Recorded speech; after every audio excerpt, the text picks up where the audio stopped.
Magnetic field में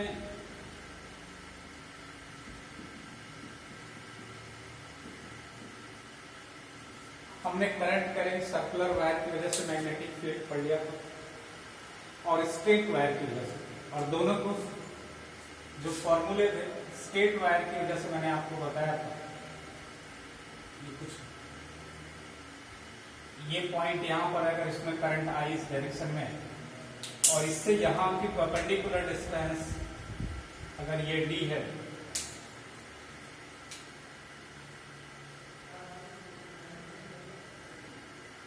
ये और दोनों एंड को मिलाने के बाद ये एंगल φ1 है और ये एंगल φ2 है। तो इसकी वजह से मैग्नेटिक फील्ड इस पॉइंट पे मैंने बताई थी V = μ0I अपॉन 4π और ये D हो जाएगा sin φ1 प्लस sin φ2। यहीं पर दूसरी चीज हमने ये बताई थी कि अगर ये इस तरीके का पॉइंट है और यहां पर या यहां पर ऐसे कहीं पॉइंट लाई करेगा तो मैग्नेटिक फील्ड क्या हो जाएगी, 0 हो जाएगी। तीसरी चीज हमने सर्कुलर वायर की वजह से बताया था, किसी पर्टिकुलर एंगल पे भी और वैसे भी ये जैसे सर्कुलर वायर है और ये करंट आई इसमें फ्लो कर रही है और ये इसका सेंटर है, इसके सेंटर पे मैग्नेटिक फील्ड का जो फॉर्मूला था B एट सेंटर, ये μ0I अपॉन 2r था, while r is the radius of the circular hole।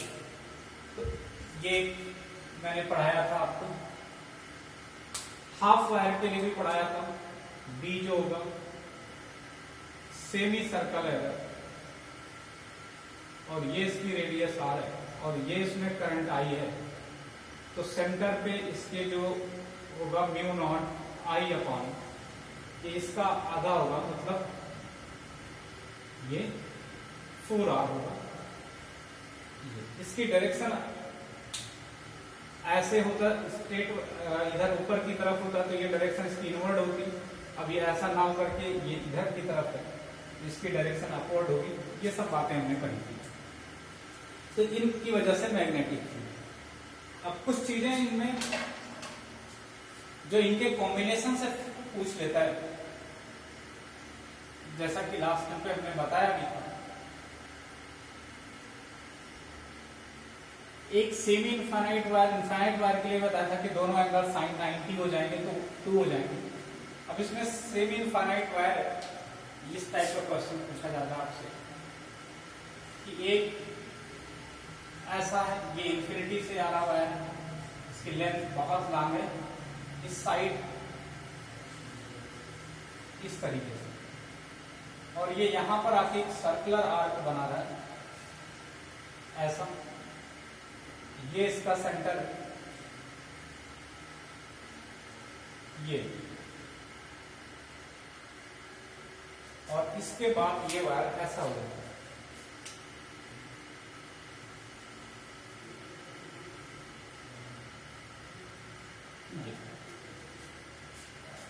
ये बहुत पहले इंजीनियरिंग में क्वेश्चन पूछा गया था, इसके बाद मेडिकल में भी पूछा गया और आपके भी एग्जाम में ऐसे क्वेश्चन नहीं। ये है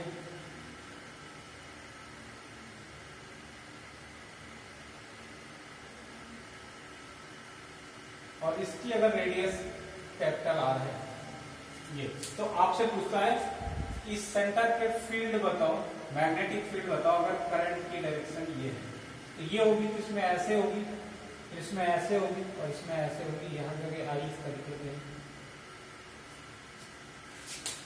अब आपसे मैग्नेटिक फील्ड, तो इसमें मैग्नेटिक फील्ड आपको 3 पार्ट्स की वजह से निकालना है। एक तो इस लेंथ ऑफ वायर की वजह से, एक इसकी वजह से और एक इसकी वजह से। तो सबको हम इसको लैंडिंग करके बोलते हैं। आपको इस क्वेश्चन में निकालना ये कि अगर ये सेंटर है, ये C पॉइंट है, तो मैग्नेटिक फील्ड निकालना एट C, ये तो आपको कैलकुलेट करना है इस फिगर की वजह से ऐसे। अब इस स्ट्रेट वायर की वजह से इस पर्टिकुलर पॉइंट पे मैग्नेटिक फील्ड को हम B1 से रिप्रेजेंट करते हैं, और इस सर्कुलर लूप की वजह से हम इसे B2 से, और इस स्ट्रेट वायर की वजह से हम आपको इसको B3 बोल रहे हैं, ये B3 मैग्नेटिक फील्ड। और अगर हमको टोटल BC पॉइंट पे निकालना है तो magnetic field at point C it is the vector sum of B1 plus B2 plus B3। ये तो सबसे पहले इसका ये मतलब हो कि B1 का मैग्नीट्यूड भी निकालें, डायरेक्शन भी निकालें, B2 का मैग्नीट्यूड भी निकालें, डायरेक्शन भी निकालें, B3 का मैग्नीट्यूड निकालें, डायरेक्शन निकालें, और तीनों की डायरेक्शन को देखते हुए अगर तीनों सेम डायरेक्शन में तो इनके डायरेक्ट मैग्नीट्यूड का सम कर लेंगे, और अगर उनमें से कोई अपोजिट डायरेक्शन में तो जो सेम डायरेक्शन में होंगे उनका सम करेंगे, अपोजिट वाले का डिफरेंस करेंगे, और जो वैल्यू ज्यादा होगी उसकी तरफ डायरेक्शन बताएंगे। जो एक वेक्टर ट्रीटमेंट करते हैं वो करेंगे, क्योंकि मैग्नेटिक फील्ड एक वेक्टर क्वांटिटी है। अब देखते हैं सबसे पहले B1। तो B1 की सिचुएशन देखिए कि आपको ये मैंने अलग से पढ़ाया है कि एक लॉन्ग सेमी इनफाइनाइट वायर हो और पॉइंट एंड पे यहां से, और ये डिस्टेंस इत्तेफाक से R है, इसका रेडियस ये, यहां पर आपको मैग्नेटिक फील्ड कैलकुलेट करना है, और ये पॉइंट एंड पे है, और इसको अगर हम मिलाते हैं ऐसे तो इनफाइनाइट होने की वजह से ये एंगल 90 हो जाएगा। तो ये B1 वाली सिचुएशन ये हुई कि B1 का जो मैग्नीट्यूड निकाल लेंगे हम, B1 ये होगा mu not I upon 4 pi R sine φ1 plus sine φ2। तो साइन φ1 की वैल्यू देखेंगे तो साइन तो 90 हो रहा है, पहले वाला एंगल क्योंकि इनफाइनाइट है तो ये पॉइंट 90 हो जाएगा, और दूसरा उसी लाइन पे ही चला रहा है तो साइन 0 हो जाएगा, प्लस में साइन 0। तो B1 की वैल्यू का जो मैग्नीट्यूड होगा वो हो जाएगा mu not I upon 4 pi R sine, ये हो जाएगा 1 और ये हो जाएगा 0। तो B1 आ जाएगा आपका mu naught I upon 4 pi R, एक तो ये वैल्यू है।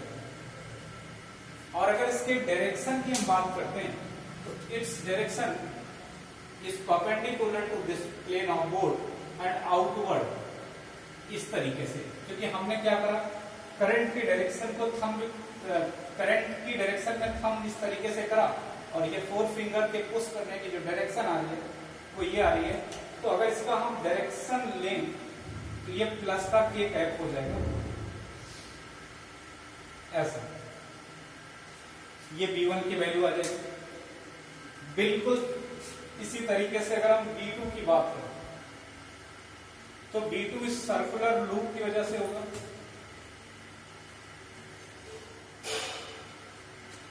और सर्कुलर लूप की वजह से मैग्नेटिक फील्ड कैलकुलेट करने के लिए हम क्या करेंगे,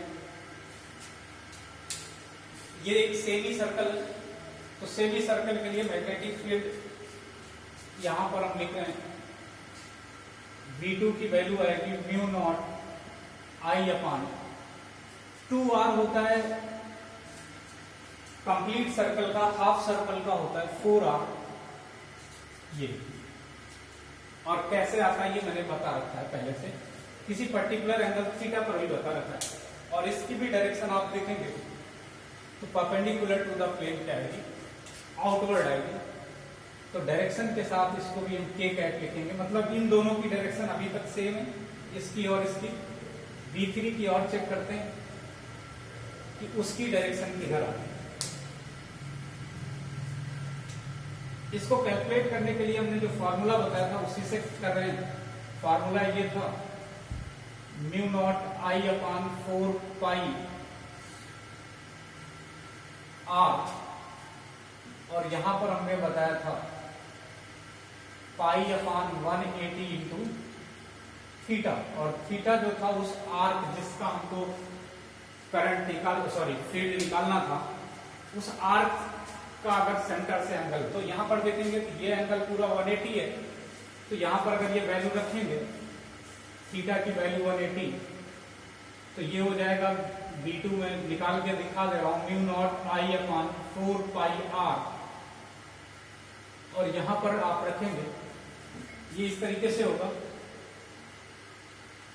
4 पाई आर स्क्वायर, और ये हो जाएगा एंगल होगा आपका आर एंगल इंटू रेडियस, ये आर्क होगा ऐसा।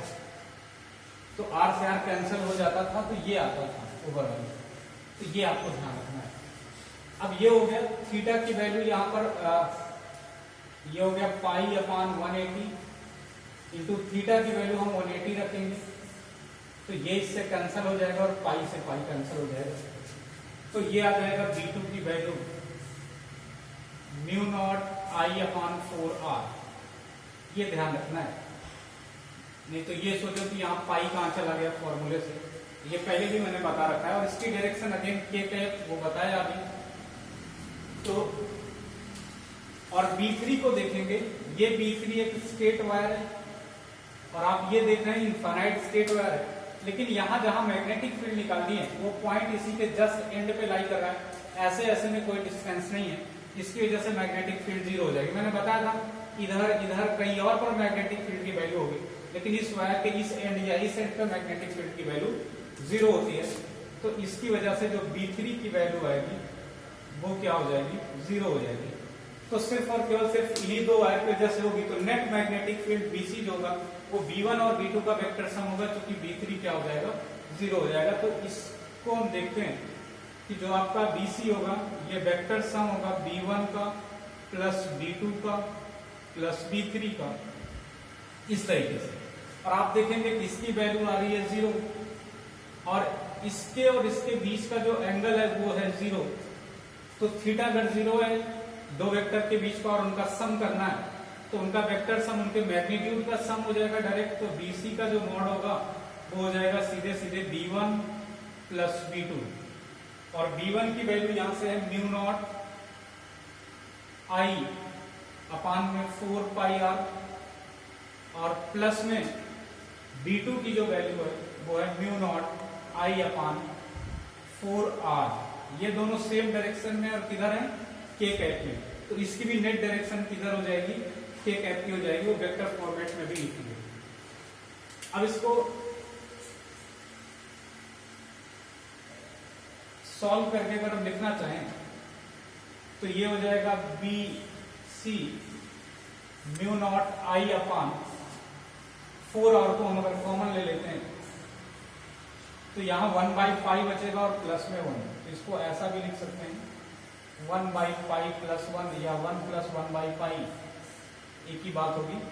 ये मैग्नेटिक फील्ड की वैल्यू होगी। और अगर इसको वेक्टर फॉर्म में लिखेंगे तो डायरेक्शन भी इंक्लूड करेंगे mu not I upon 4R 1 plus 1/पाई और प्लस का के है।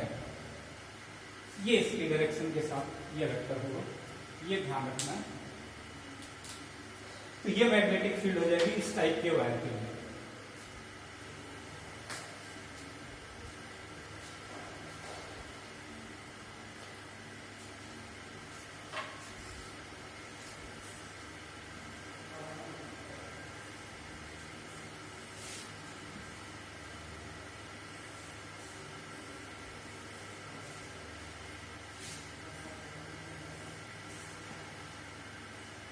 इसके बाद हम क्या करते हैं कि इस बार स्ट्रेट वायर को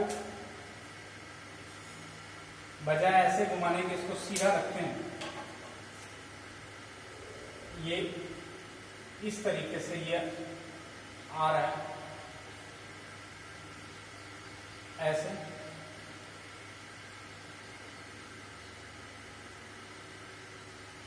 और इस तरीके से करंट ऐसे वापस चली जा रही है, और ये भी इनफाइनाइट लेंथ का है। ये क्वेश्चन थोड़ा चेंज हो गया। फिर से वही निकालना है आपको, magnetic field at the centre पे निकालना है, लेकिन आपकी फिगर वो ना बन के ये होगी। तो आप भी फिगर को चेंज कर लेंगे इस तरीके से। तो अब की बार ये तो B1 है, ये तो B2 है, ये दोनों अभी निकाल के बताया भी हमने कि B1 और B2 क्या होंगे, और इसको फिर से B3 कह दिया। तो अब की बार B3 भी जीरो नहीं होगा, और डायरेक्शन अभी से तीनों की बता दे रहे हैं कि इसकी अपवर्ड होगी, इसकी अपवर्ड होगी और इसकी भी अपवर्ड होगी। तो तीनों की डायरेक्शन सेम होगी, तो हम डायरेक्ट इनका क्या करेंगे, मैग्नीट्यूड का सम करेंगे। अब BC को फिर से मैं निकालने के लिए B1 की बात करूंगा तो B1 को डायरेक्ट लिख देते हैं। अब की बात mu naught I upon 4 pi R कैसे आया था ये मैंने बताया अभी थोड़ी देर पहले, तो ये K कैप हो जाएगा। ऐसे B2 को भी मैंने बताया कि mu naught I circular loop की वजह से 4R ये बताया था हमने, और इसकी भी डायरेक्शन K कैप में बताया था। तो ये B2 की वैल्यू हो गई, ये सर्कुलर वायर की वजह से, इस पोर्शन की वजह से, सेमी सर्कल की वजह से। और 3 को देखेंगे तो जैसा ये है बिल्कुल सिमिलर ये भी पार्ट है, एक पार्ट इसका इनफाइनाइट है, मतलब सेमी इनफाइनाइट स्ट्रेट वायर है और पॉइंट एंड पे लाई कर रहा है। तो यहाँ जो होगा थीटा की वैल्यू, इस यहाँ पर साइन फाई की वैल्यू 0 होगी और वहां साइन फाई की वैल्यू 90 होगी। या B3 को मैं लिख के दिखा दे रहा हूं कि ये जो आएगी वैल्यू आपकी, ये हो जाएगी mu not I upon 4 pi R, ये डिस्टेंस परपेंडिकुलर ये भी R होगी, sine phi 1 plus sine phi 2, sine phi 2 ये वैल्यू देखेंगे तो फाई 1 को अगर हम ये लेते हैं तो ये 90 हो जाएगा, और फाई 2 को अगर ये लेते हैं तो ये 0 हो जाएगा। तो साइन फाई 1 और ये हो जाएगा आपका, और यहां पर जब वैल्यू रखेंगे तो वैल्यू में ये आ जाएगा B3 mu not I upon 4 pi R, sine 90 हो जाएगा फाई 1 प्लस में साइन 0। तो ये वैल्यू आ जाएगी mu not I upon 4 pi R, ये 1 प्लस 0 तो ये 1 हो जाएगा। तो यहां से B3 की वैल्यू आ जाएगी mu not I upon 4 pi R, और इसकी भी डायरेक्शन का जो वेक्टर होगा वो अपवर्ड होगा, बाहर की तरफ होगा, तो इसको भी ठीक है। अब यहां से B रिजल्टेंट मतलब BC जो होगा ये इन तीनों का वेक्टर सम होगा, B1 plus B2 plus B3, और आप देखेंगे कि तीनों के बीच का एंगल जो है थीटा वो 0 है, तीनों वेक्टर सेम डायरेक्शन में, तो सेम डायरेक्शन में तो इनके मैग्नीट्यूड का डायरेक्ट सम लगाएंगे और इन्हीं की डायरेक्शन में BC की डायरेक्शन हो जाएगी। तो ये चीज यहां पर लिखते हैं, जो BC होगा वो डायरेक्ट सम हो जाएगा मॉड का B1 plus B2 plus B3, और यहां से आप देखेंगे कि BC जो होगा वो B1 और B2 को देखेंगे तो ये दोनों अलग हैं, और B1 और B3 को देखेंगे तो मैग्नीट्यूड सेम है, तो सीधे 2 से मल्टीप्लाई कर दें या जोड़ दें इनको हम, mu naught I upon 4 pi R plus mu naught I upon 4 pi R, ये वैल्यू हो जाएगी B1 और B3 की, और B2 की वैल्यू हो जाएगी mu not I upon 4R ये। तो इनको हम लिखेंगे तो यहां से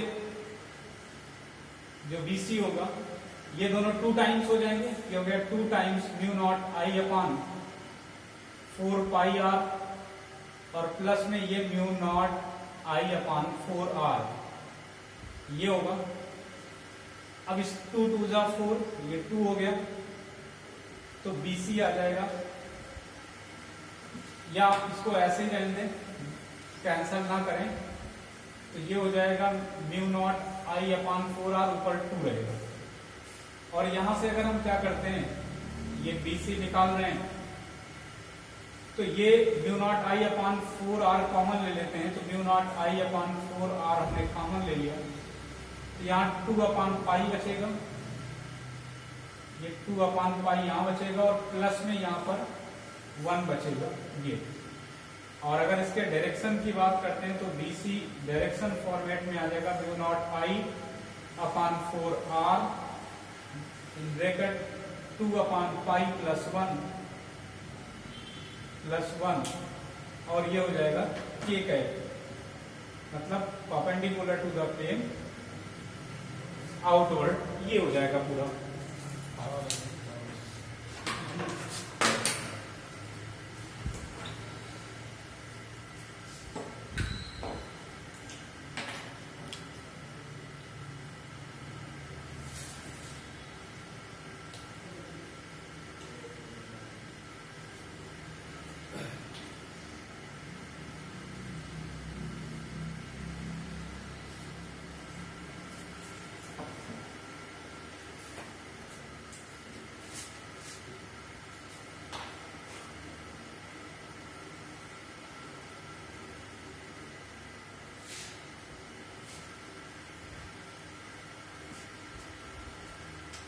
इसके बाद इस सर्कुलर वायर की वजह से,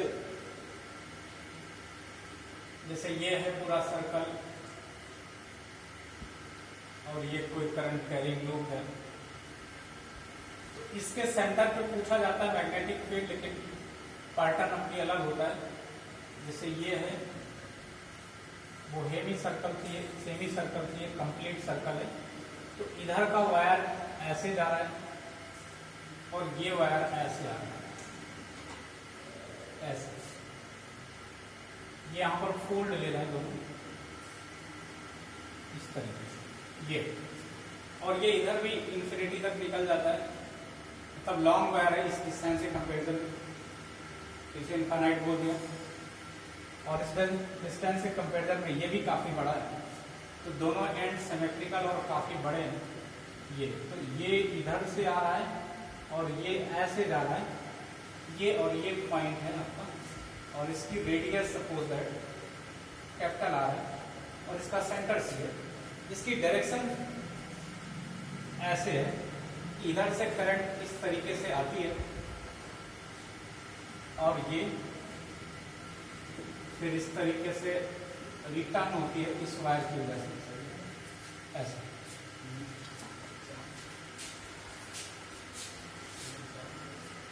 तो यहां पर आपको सेंटर पर मैग्नेटिक फील्ड बतानी है, मैग्नेटिक फील्ड एट सेंटर, ये ओवरऑल क्वेश्चन है। अब सेंटर पे मैग्नेटिक फील्ड कैसे सॉल्व करेंगे?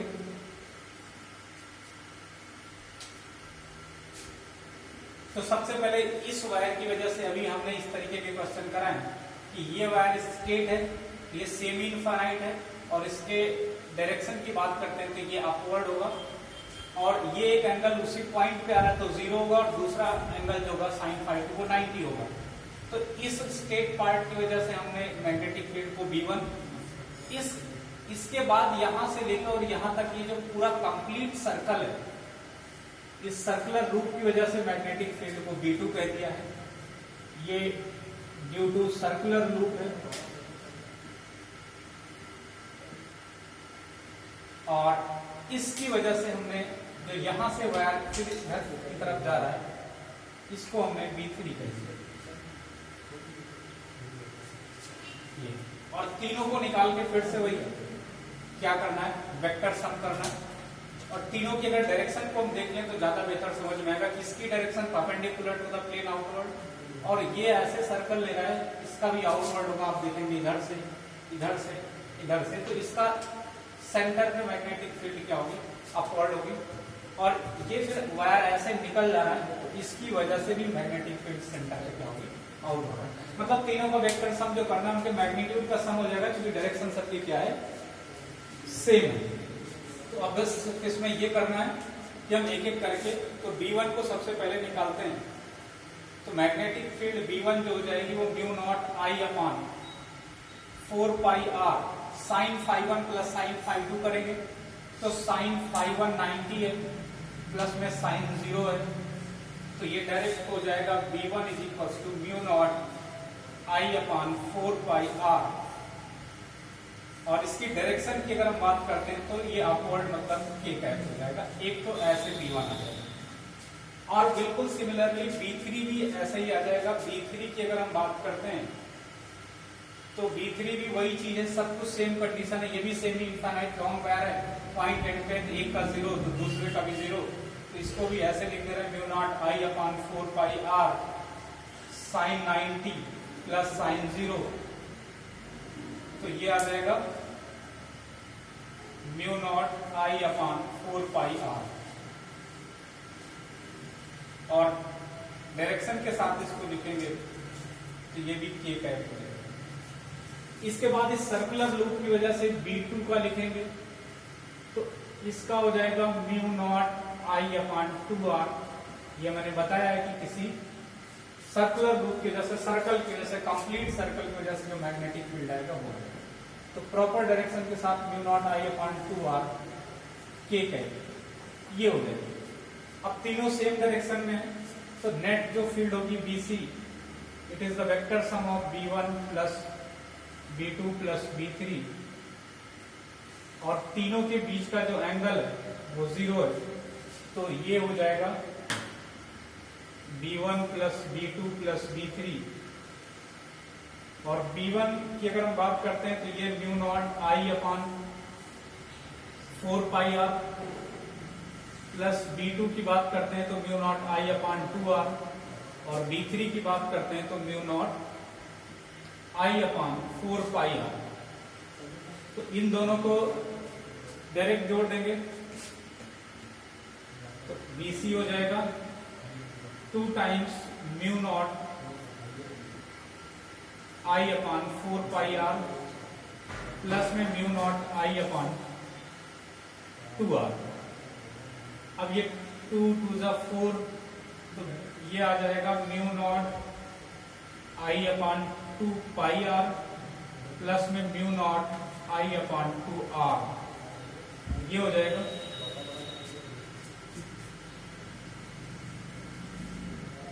तो यहां से BC की वैल्यू आएगी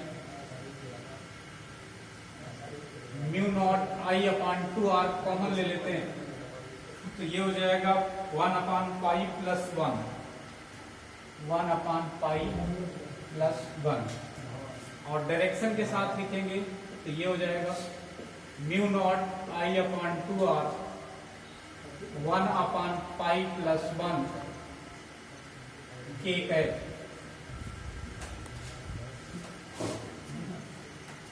तो ये हो जाएगा।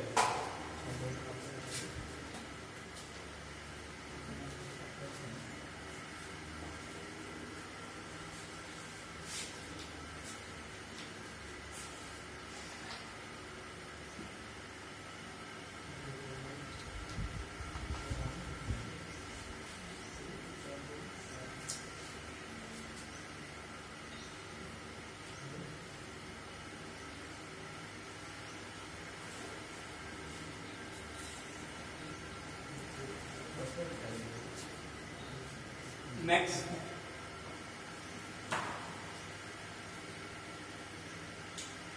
अब की बार ये सर्कुलर लूप बिल्कुल एग्जैक्ट ऐसा है, लेकिन ये एक दूसरे को क्रॉस नहीं कर रहे हैं।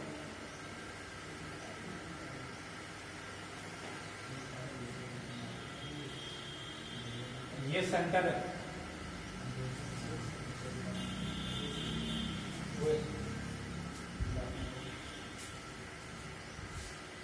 ये सेंटर,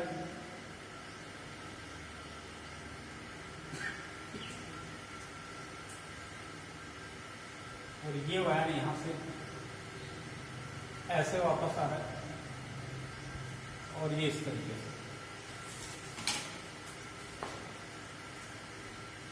बहुत मैग्नेट सा गैप है यहाँ पर। ये R है,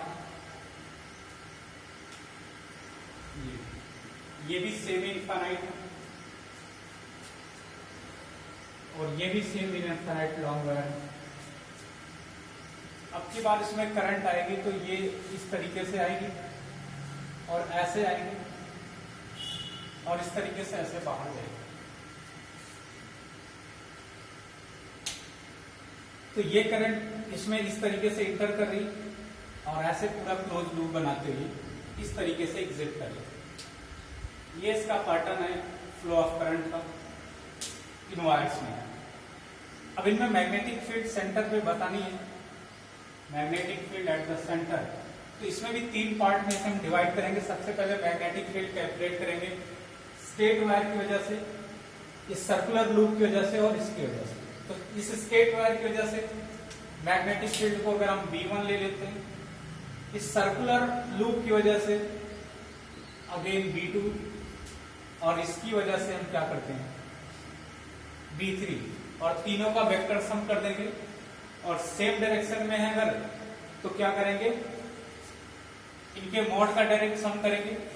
अब इसको अगर इसके डायरेक्शन को देखें तो इस तरीके से सेंटर पे निकालना है इस वायर की वजह से, तो ये perpendicular to the plane inward आएगा, क्योंकि अगर इस थंब को हम डायरेक्शन ऑफ द करंट में लेंगे और इस पॉइंट को जहां पर हमको मैग्नेटिक फील्ड कैलकुलेट करना है, ये चारों फिंगर ले जाएंगे, जिनके पुश की डायरेक्शन जो होगी वो इनवर्ड होगी। तो एक तो ये हो गया। दूसरा, अगर इस सर्कल की वजह से हम देखेंगे, सर्कुलर लूप की वजह से, तो इसकी वजह से जो मैग्नेटिक फील्ड आएगी वो perpendicular to the plane outward होगी। मतलब अगर ऐसे देखेंगे तो यहाँ पर भी बाहर, यहाँ पर भी बाहर, कहीं पर भी हम चेक करेंगे तो बाहर आएगी। इसकी वजह से आउटवर्ड आ रही है अगर डायरेक्शन की बात करें तो, और B1 की डायरेक्शन जो है वो इनवर्ड आ रही है, और B3 की डायरेक्शन देखेंगे it will again outward, sorry like this, it is inward, क्योंकि ये इधर थंब के डायरेक्शन में अगर हम क्या कर, सॉरी करंट के डायरेक्शन में थंब करेंगे तो इसका भी डायरेक्शन जो होगा उसका वो इनवर्ड होगा, तो ये भी क्या होगा इनवर्ड होगा।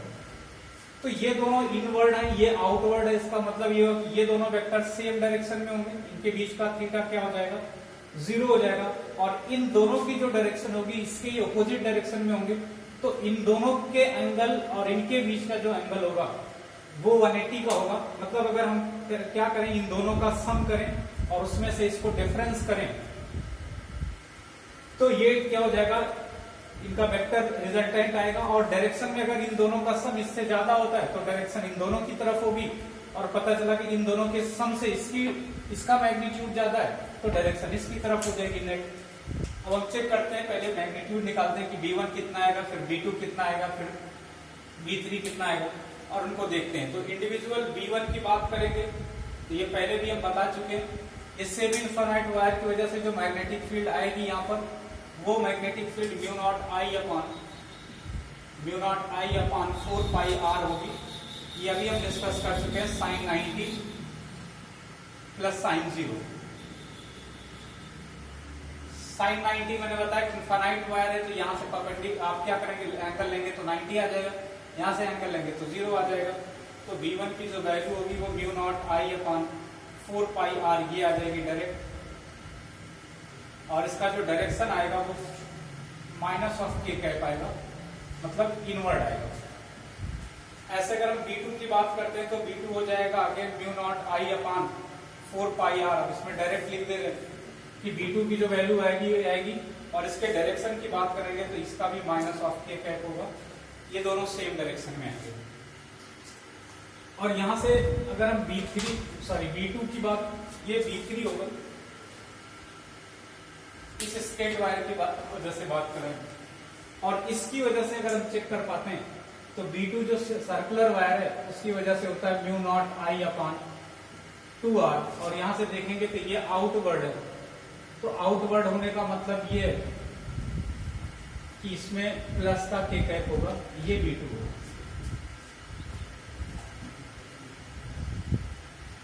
अब इनका सब का हम सम करेंगे तो B1 B3 के बीच का एंगल थीटा ये 0 है, तो इसको तो डायरेक्ट कर लेंगे।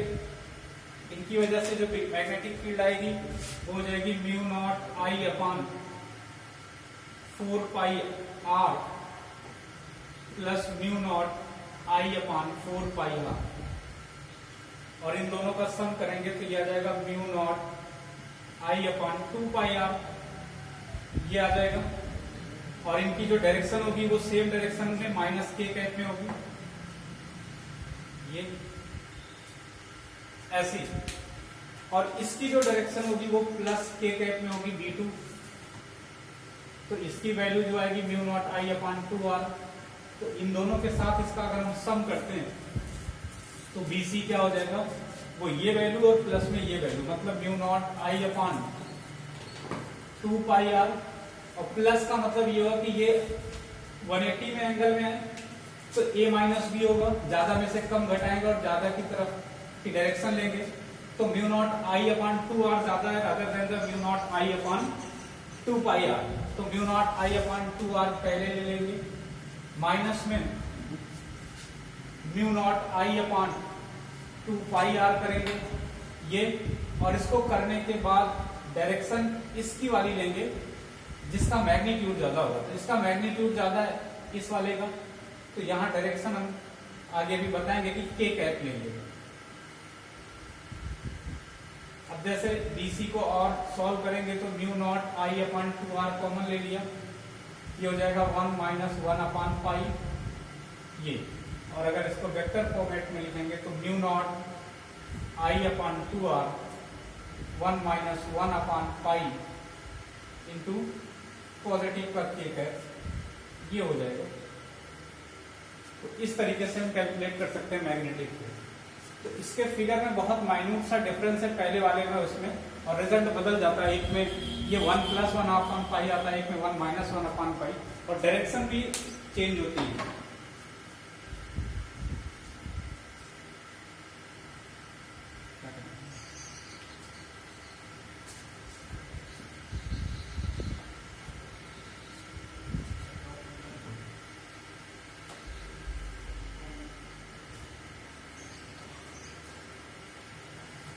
एक क्वेश्चन इसमें और करा देते हैं, फिर ये टॉपिक खत्म हो जाएगा। फिर इसमें हम आगे मूविंग चार्ज में आगे मैग्नेटिक फोर्स मतलब लेंज फोर्स की बात करेंगे।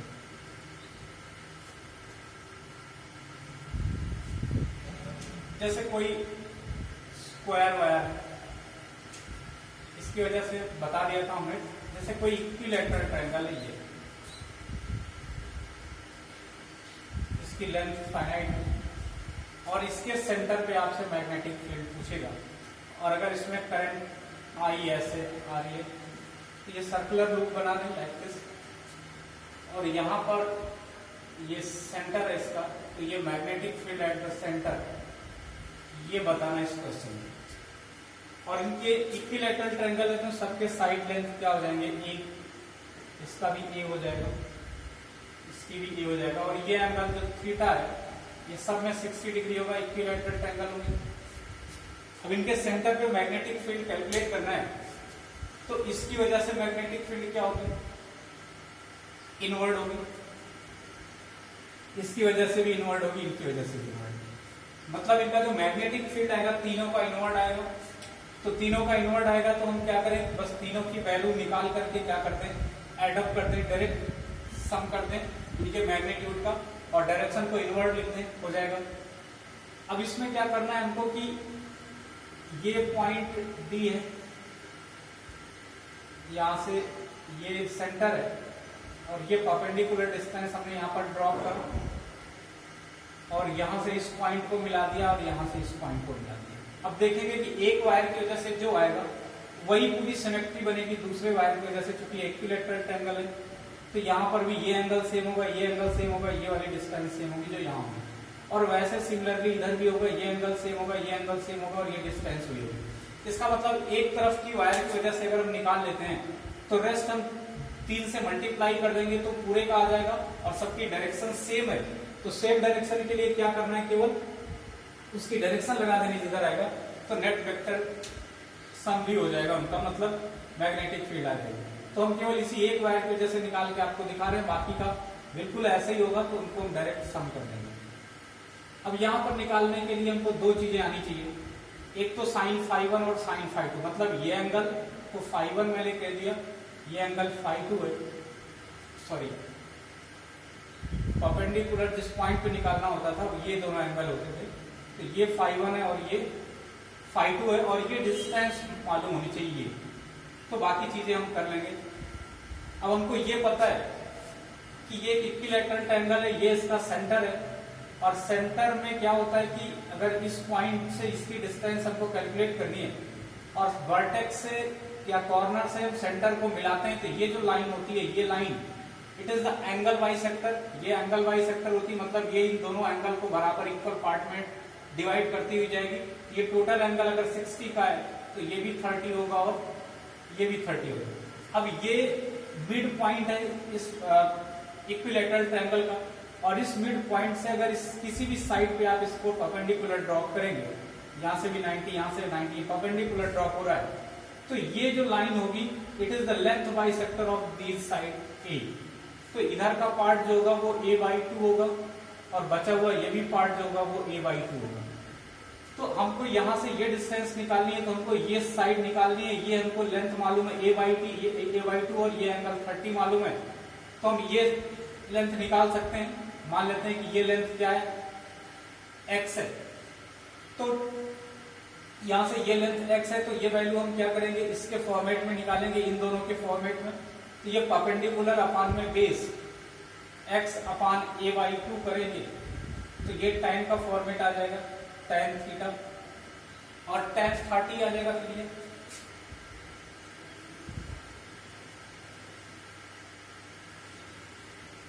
ये a अपान 2 या 2x अपान a ऐसा लिख सकते हैं। तो ये हो जाएगा आपका tan 30, और यहां से इस लेंथ को हम निकालेंगे, तो ये आ गया tan 30, तो 2x is equal to a times tan 30, तो x इज इक्वल टू क्या हो जाएगा, a/2 tan 30। अब tan 30 की वैल्यू रख देंगे यहाँ पर, तो x लेंथ आ जाएगी,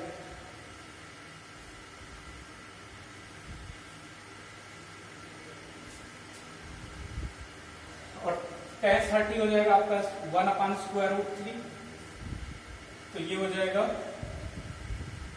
x इज इक्वल टू क्या आ जाएगा, ये हो जाएगा a और ये 2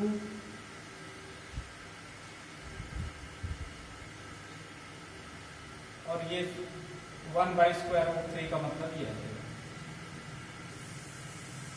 तो यहां से ये डिस्टेंस x आ जाएगी a/2 इंटू √3, और हमको कैलकुलेट यहां से क्या करना है, अब φ1 और φ2 बचा निकालना। तो φ1 की वैल्यू हो जाएगी, यहां से ये 30 है और ये 90 है, ये 90 माइनस थीटा मतलब ये भी 60 हो जाएगा और ये भी 60 हो जाएगा। तो यहां से φ1 भी 60 डिग्री होगा और φ2 भी क्या हो जाएगा, 60 डिग्री होगा। तो बस फॉर्मूला लगा देना आपको, तो b आ जाएगा μ0 I/4 πr, ये sin 60 हो जाएगा प्लस sin 60 लाइक दिस। यहाँ पर x रखेंगे और यहाँ से x की वैल्यू रख देंगे, तो μ0 I/4 पाई x हो जाएगा आपका a/2√3 इंटू sin 60 आ जाएगा √3 प्लस √3 लाइक दिस। तो b की वैल्यू आ जाएगी μ0 I/4 पाई a, और ये वैल्यू ऊपर आएगी तो 2 इंटू √3 हो जाएगी, और यहाँ पर ये इसको ऐसे लिख देते हैं, ये हो जाएगा 4 पाई a, और ये ऊपर √3 2 μ0 I, और ये √3 प्लस √3 2 टाइम्स √3 हो जाएगा ऐसा। तो ये b की वैल्यू निकाल सकते हैं, ऐसा आ जाएगी।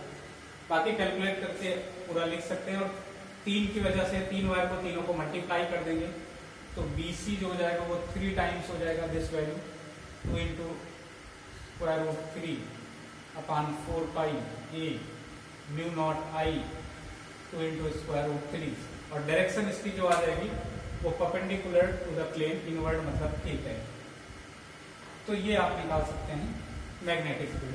तो ये इस तरीके से एप्लीकेशन बायोट-सेवर्ट लॉ का कंप्लीट हो गया, और अब नेक्स्ट टर्म से हम आगे पढ़ेंगे मैग्नेटिक फोर्स या लेंस फोर्स।